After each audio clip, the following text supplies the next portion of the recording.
За него говорят древните. Той е душата на тази свирепа земя.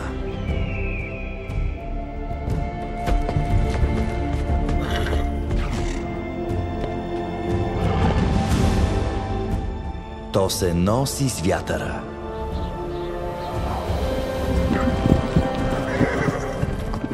Родено от нашите легенди. И когато сме поставени на изпитание, това е нещо, което трябва да имаме.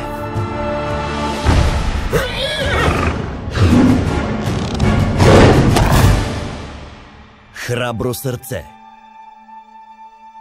Лято 2012. На 3D.